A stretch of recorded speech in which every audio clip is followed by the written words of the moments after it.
Assalamualaikum warahmatullahi wabarakatuh.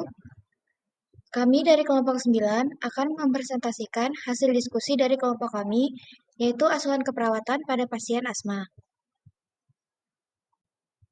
Kelompok kami beranggotakan yaitu saya sendiri, Atma Afrika Dima Andari, Vivi Nurfatona, Muhammad Gazi Al-Fatah, Stefani Arinda Nabela, dan yang terakhir, Ridwan Ananda Haryadi.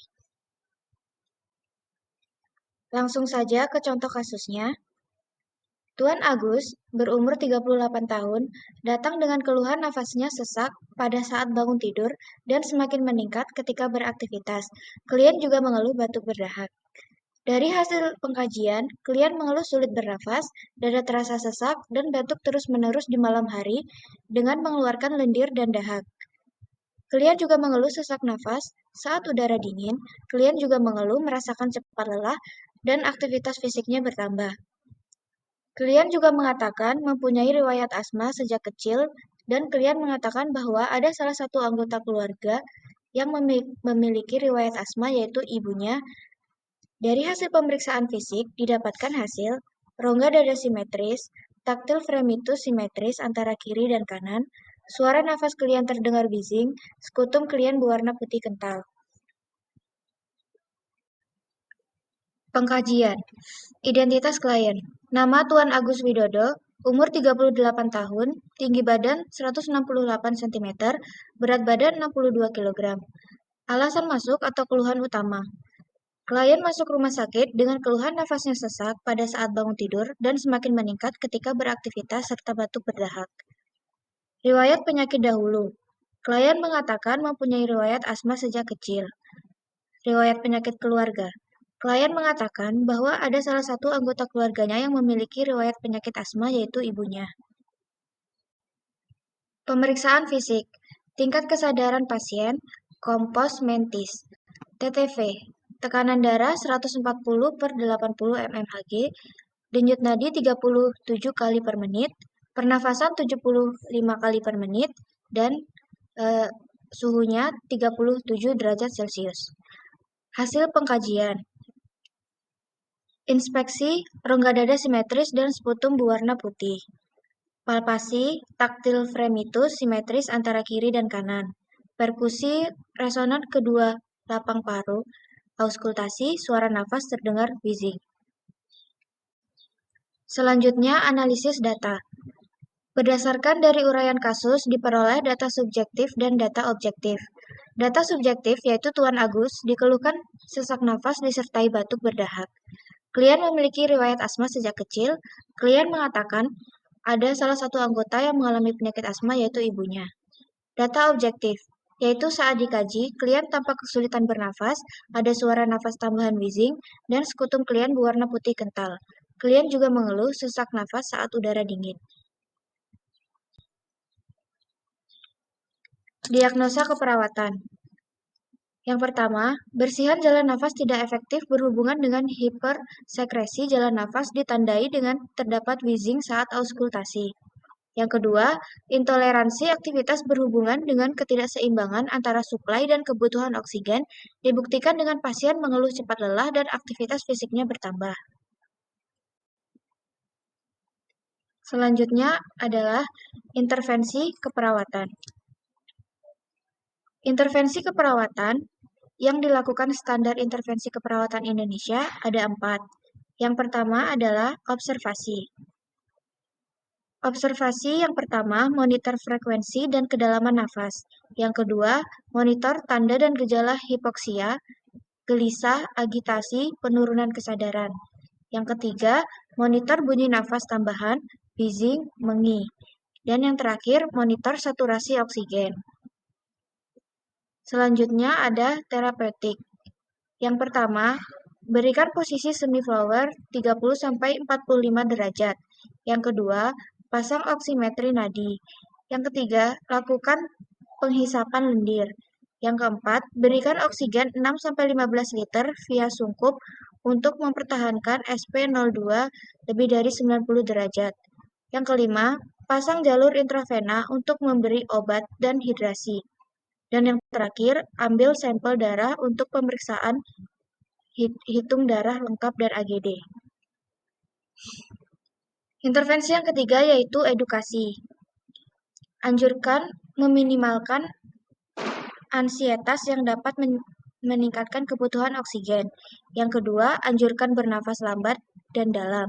Yang ketiga, anjurkan teknik pursuit lip breathing. Dan yang terakhir, ajarkan mengidentifikasi dan menghindari pemicu seperti debu, bulu hewan, serbuk bunga, asap rokok, polutan udara, suhu lingkungan ekstrim, ataupun alergi makanan. Intervensi yang terakhir yaitu kolaborasi. Kolaborasi pemberian bronkodilator sesuai indikasi seperti albuterol dan metoprolol. Yang kedua, kolaborasi pemberian obat tambahan jika tidak responsif dengan bronkodilator seperti prednisolen dan lain-lain. Selanjutnya ada evaluasi. Pada evaluasi hari pertama, tanggal 28 September 2023, hasil evaluasi didapatkan. Evaluasi subjektif Tuan Agus masih batuk dan sulit untuk mengeluarkan dahak. Evaluasi objektif keadaan umum lemah, nampak sesak, nampak batuk berdahak, nampak sputum keluar kental dan berwarna putih. Irama pernafasan cepat terdapat bunyi suara nafas tambahan wheezing, tekanan darah 140/80 mmHg, respirasi 37 kali per menit, nadi 75 kali per menit, dan suhu 37 derajat Celcius. Masalah belum teratasi di intervensi yang pertama. Selanjutnya, pada evaluasi hari kedua, tanggal 29 September 2023, hasil evaluasi didapatkan. Evaluasi subjektif Tuan Agus mengatakan sesak berkurang, batuk berdahak berkurang.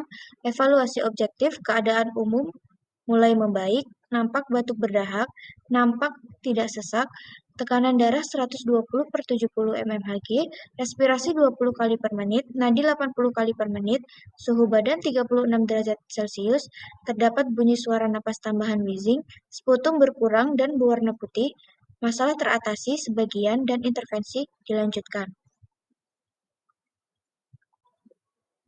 Pada evaluasi hari ketiga, tanggal 30 September 2023, hasil yang didapatkan evaluasi subjektif Tuan Agus mengatakan sudah tidak sesak, batuk berdahak sudah tidak ada. Evaluasi objektif keadaan umum Tuan Agus membaik. Tekanan darah 110/70 mmHg, respirasi 20 kali per menit, nadi 86 kali per menit, suhu badan 36 derajat Celcius. Nampak tidak sesak, nampak tidak ada batuk, nampak tidak ada dahak, tidak terdapat suara napas tambahan.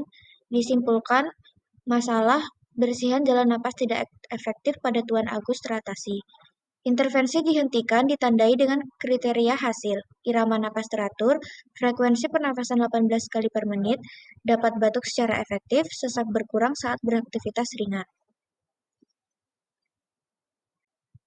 Selanjutnya ada drug study. Pada hari pertama, pasien datang tanggal 27 September 2023.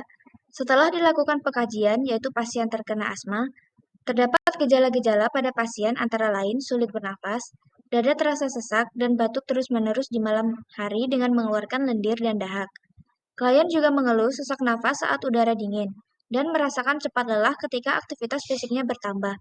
Setelah dilakukan diagnosa, dilakukan pemberian obat inhalasi yang mengandung salbutamol dengan dosis 2 mg 3 kali sehari dan dexamethasone 1 mg 2 kali sehari.